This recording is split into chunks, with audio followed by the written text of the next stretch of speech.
Hello, remote logged-in guest. Lansing am I. Lansing remembers. What files would you like to access today? General overview of the reclaimers. Accessing. Quote, men never know when they are being tested.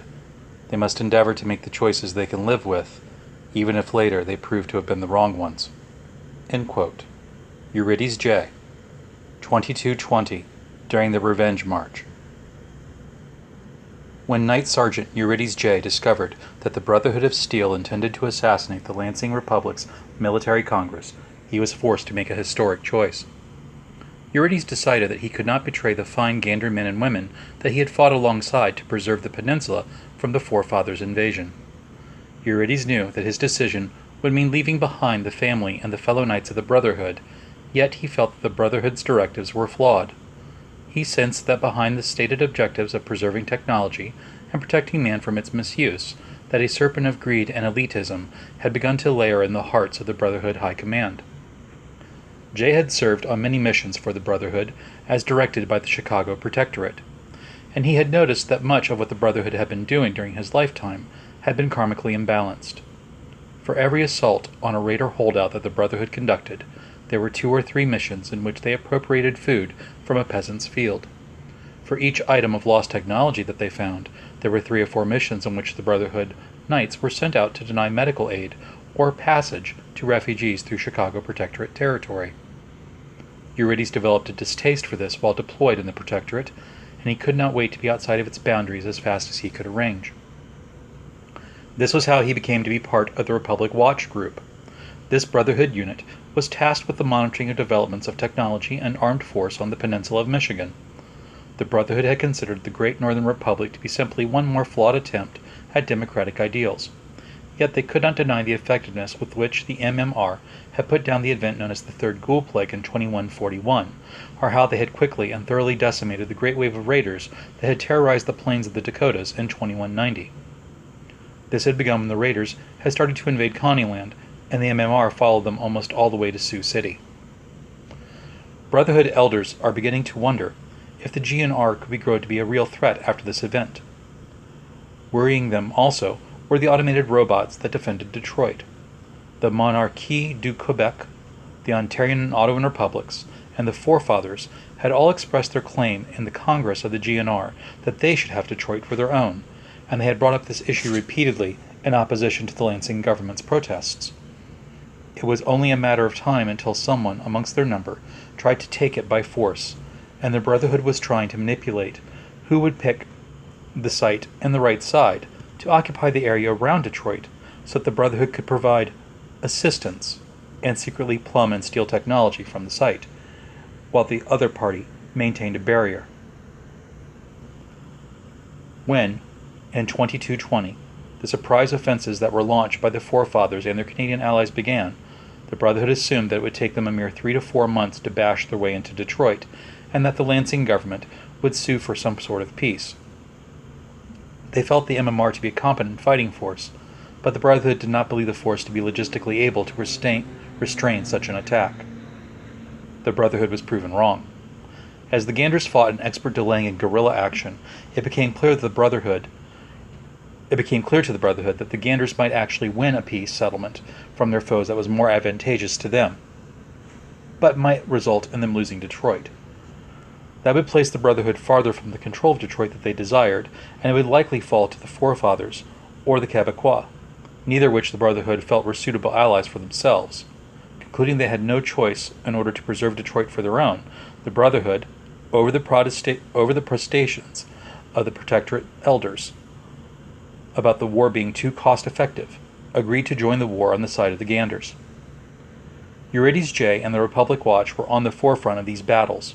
He personally battled the Foxtails, the Quebecois commandos, as they tried to terrorize civilians and withstood the unrelenting barrage of the Lead Rain campaign, an offensive tactic launched by the Quebecois in which they would shell an area for hours, and then just a minute before their infantry would emerge from their trenches cease.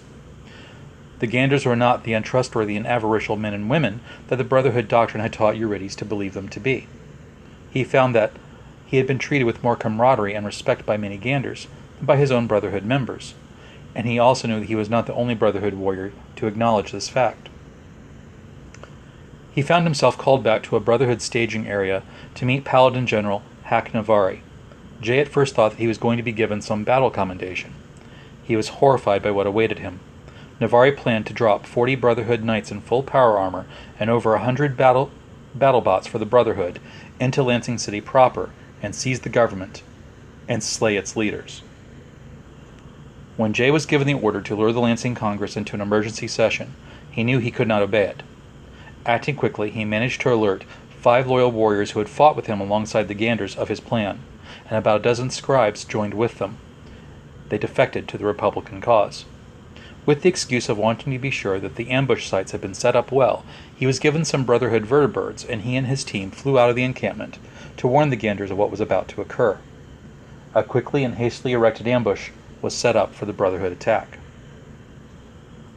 It is said that before Jay sent the radio message that lured the Brotherhood to their doom, he was asked by a friend why he was still going to wear the Brotherhood of Steel symbol into battle. His response was, quote, "to reclaim it for the noble purpose for which it was intended," end quote. The Battle of Lansing took 3 days to complete. With power armed robots that the MMR had held in reserve and rapid striking and sniping, they herded the Brotherhood into the area of the ruins where the Brotherhood's forces could not use their superior firepower to its full effect. After 3 days of constant harassing fire by the MMR, the Brotherhood found itself low on ammunition and supplies. The Knights attempted a valiant push to break through this containment. The push relied on their T-51B power armor suits and their skill in melee tactics. But MMR partisans had been briefed on this tactic by Eurydice J. They had laid landmines ahead of time in the path of the approaching Knights, and the Brotherhood soon found that their power armor suits were non-functional and stationary. Yet the leader of the Brotherhood attack, Paladin Roger Cicero, would not yield. He ordered his men to cycle out of their power armor and use the fusion cores as improvised bombs against the MMR that kept them pinned down. Had his plan gone into action, a large section of the Lansing city would have been irradiated and made useless for over a decade. Cicero's plan was foiled by Eurydice, who challenged him to a duel.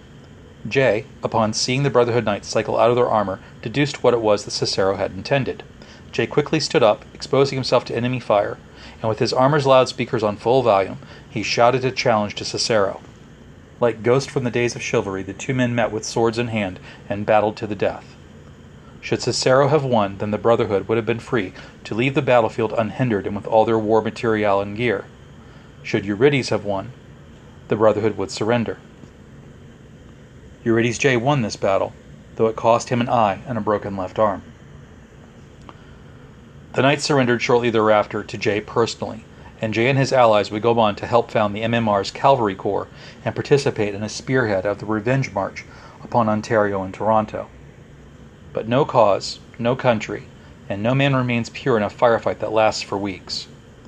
As the Foxtails' abuse of civilians and prisoners became more evident, the MMR and its allies also began fighting the war in a more vicious and brutal manner. Soon, there was no such thing as a quarter among the combatants, and Eurydice J, often in the front of these battles with his power-armored brethren, was no exception. Quebecois tales of his conduct during these battles are no doubt exaggerated from what actually occurred in the heat of the Revenge March, but it is clear that Eurydice and his companions were quite brutal to enemy combatants, brutal enough that he earned the sobriquet of the Bloody Hammer. The scribes that Eurydice had brought to the Republic's cause had scoured through old travel guides and books and begun a project of their own to accurately map the Lansing Republic. They had cartographed the first accurate maps of the entire changed landscape, complete with updated details about hazards, animal life, and military positions. Eurydice J and his fellows participated in every major battle of the Revenge March, and his name is the fifth one signed on the peace accords, as it was believed at the time that the Brotherhood would have to be forced to accept his decisions. That did not happen. The Brotherhood demanded that Eurydice J and his fellows be turned over to them for execution as traitors, or that the Republic would suffer consequences. The Lansing response, delivered by Jack Patron, were words taken from history that the Brotherhood should have expected. Molan Labe, he told the Brotherhood, the same words that the Spartans had given to the Persians at Thermopylae. Loosely translated from the ancient Greek, it means, come and get them, if you can. And as the Brotherhood was already stretched thin and had other concerns in the south and west, the matter was resolved though not to their liking. Euripides and his comrades were offered a position in the MMR, but they declined. Instead, they developed a new idea of reclaiming the birthright of man as a philosophy, rather than the philosophical ethic of the sequestering of technology that the Brotherhood had given them. On Brotherhood maps and in intelligence briefings, Euripides had been briefed on the presence of the Lansing AI. On August 23, 2220, at 0930 hours, -4 GMT, Lansing was introduced to Euripides J. and his companions. From this discussion, the Brotherhood expatriates wrote a new rule and oath, and began to call themselves the Reclaimers. The Reclaimers are now a supplemental security force that operates in the Lansing Republic and beyond. Whereas the Spartans are sworn to the service of the state, the Reclaimers take an oath to the future of all humanity. A Reclaimer serves a function in Gander society not unlike an old-world federal marshal did for the United States.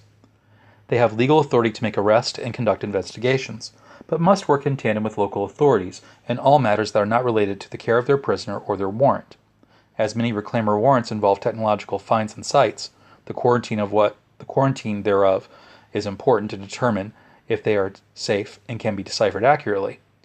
Brotherhood Reclaimers, former Brotherhood agents, now often work with scientists as much as security forces and the military, or legal personnel. The training they undergo is quite demanding, and as a result, it is not unusual to meet a Reclaimer that's had to apply more than once, and it is extremely rare to meet a Reclaimer that is less than 30 years of age. Typically, people come to the service after already having been involved in the security forces, the MMR, or been recommended by the MRRD. The Reclaimers all proceed through combat infantry training if they have not already been trained in it. They take long-range reconnaissance patrol training, first aid, medical studies, and other rigorous scientific courses. The rate of washout is fairly high, and as many as 8 in 20 applicants do not pass.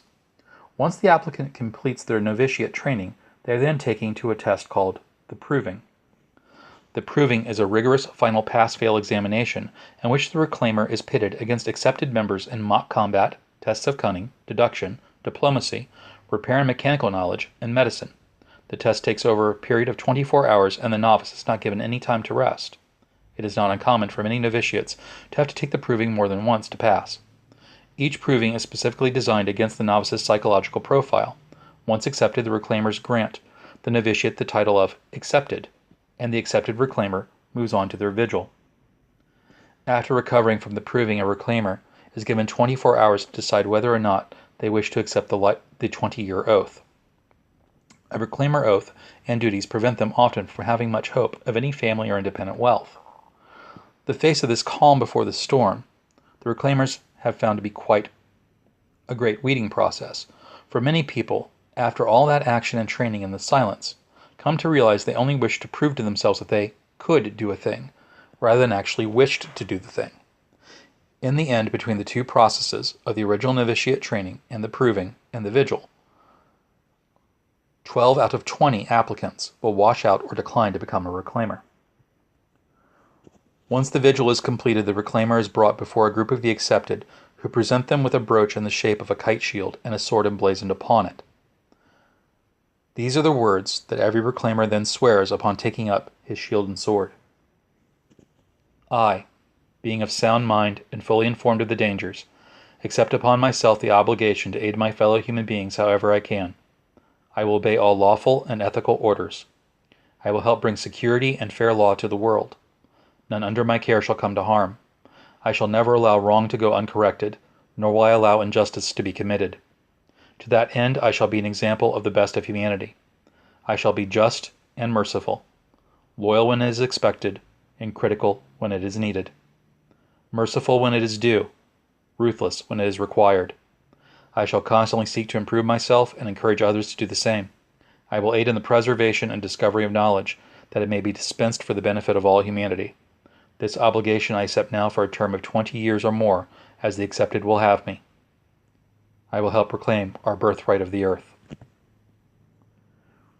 Reclaimers then take upon themselves the title representing their specialty.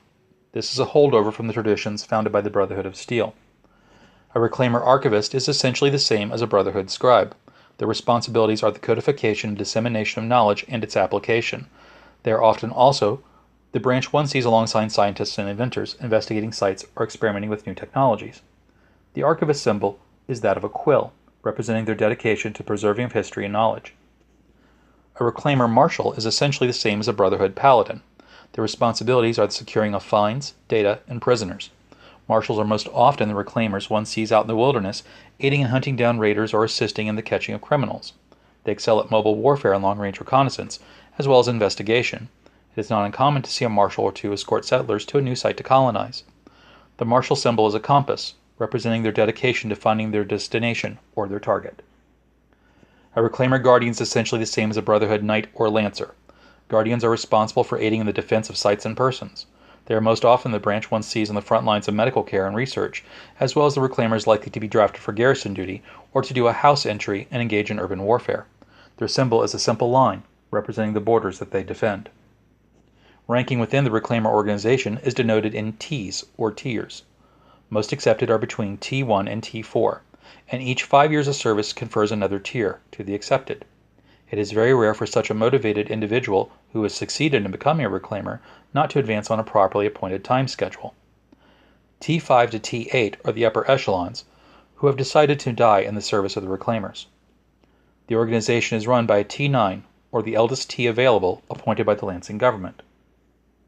Reclaimer agents, being a representative of the Lansing Republic's federal government, technically outrank all security force members they meet, and are considered to be roughly the equivalent of a second or third tier officer in the MMR. Many have already held MMR rankings from which they were drafted before they went into the service as a reclaimer, and this helps to ease operational friction between the three groups, especially given the role that reclaimers often act in concert with both other of the agencies. An example of how this works in practice is in the following quarantine of Vesta. Vesta was a small raider holdout in an upper peninsula. The local militia had run afoul of the raiders, but were unable to besiege this hideout.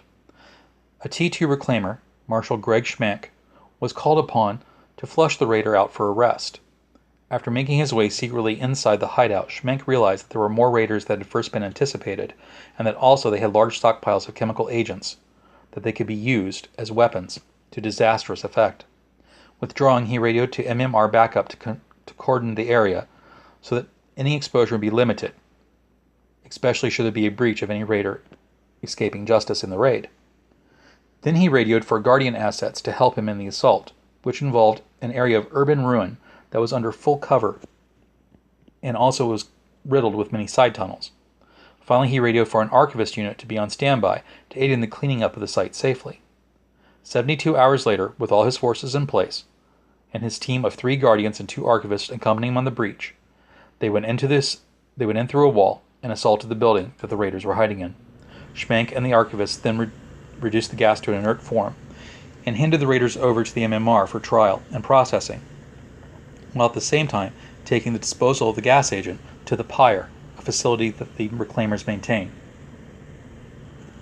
A second example can be seen in the manhunt for the killer, Ryan Holtzkund. Holtzkund had escaped custody before his hanging.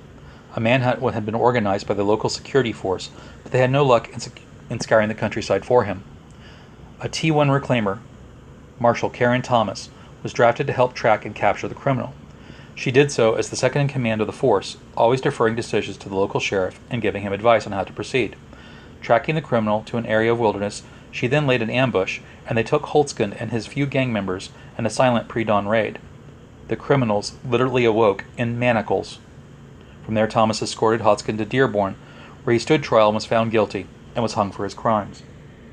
A final example is how archivists are deployed, and this can be seen in the discovery of the Nero cipher. While double-checking a computer network that had been discovered in a recently unearthed vault, archivist Sandoval Green, a T1 reclaimer, and other scientists noticed that the vault was trying to transmit a code. The code turned out to be an attack code to an orbital satellite. Without knowing that the satellite was operational, she began the procedure of trying to shut down the transmitter, but to Sandoval's dismay, the other scientists that had with her had already bungled into the security apparatus of the vault and had accidentally activated the site's automated defenses and robotic security. Ordering the other scientists to take shelter in a secure room, Sandoval single-handedly turned off the transmitter and defeated the robotic guardians. From that point on, she served as the expedition's archaeological leader and joint operations coordinator. From the nature of the organization of the reclaimers and their partial integration into the military and security forces, a wasteland wanderer is not likely to encounter a patrol of them, as one would encounter a patrol brotherhood of knights and squires. But patrols of reclaimers are assembled as task forces or adjuncts to other MMR operations when appropriate. Reclaimer facilities and self-contained projects also exist, such as the Reclaimer Presence, that is the guardians of the Lansing AI, the technological research projects they guard for the MRRD, and the PIRE, the facility for which reclaimers maintain for the elimination of chemical, radioactive, and other hazardous agents. We should comment that there is some inter-service animosity between the Spartans and the reclaimers. Much of this comes from the ethical focus of the two different corps. The Spartans, being primarily concerned with the security of the Republic and its citizens, sometimes come to loggerheads with reclaimer projects and expeditions. Worse, the few Spartans that have ever gone rogue are hunted down by reclaimers at the request of the Lansing Republic, and vice versa for the few reclaimers that have gone rogue by the Spartans. This decision was made so that a fellow in arms, having served many years with a dedicated ally, would not be tempted to give him mercy or allow him to escape justice. Sadly, as Spartans are often subjected to much more combat stress than reclaimers, more of them have gone rogue than reclaimers. This is also due in part because of the reclaimers' altruistic nature, as compared to the Spartans' very pragmatic one. This has not sat well with the Spartan corps, especially since the Spartan oath is for life. The animosity most comes to a head when Spartan-influenced MPs have positions of authority on oversight boards over reclaimer projects. So far, the system designed by the reclaimers has created a very well-fitted niche for them in Gander society and government. They are well respected by the public, trusted by the armed forces, and extremely helpful to the security and improvement of the Republic's people and living conditions. Amongst the reclaimers, there is a legend that we should mention. It is the legend that Eurydice J never died. The last recorded moment of Eurydice's life was when he was 62 in the year 2243. Eurydice and 3 reclaimers, one from each branch of the order, left Lansing for the irradiated burning plains. The goal of the expedition has never been made public, and has led to wild speculation amongst travelers, wastelanders, muckrakers, and scrappers. Since his body and those of his party have never been found, wasteland legends of them still being alive, the result of which is attributed to drugs they discover that prolong life, or perhaps even grant immortality, abound. Ludicrous rumors, of course. A statue of Eurydice J stands in honor in Folcom Park in Lansing City, in commemoration for all he has done for the Republic and humanity in general. And Lansing chooses to believe that if the Novapax creatures are correct, and there is a heaven, that Eurydice J is able to look down upon his spiritual children with great pride. They swore an oath to help reclaim the peace, plenty, and best principles of the pre-war world, and their oath they have remembered.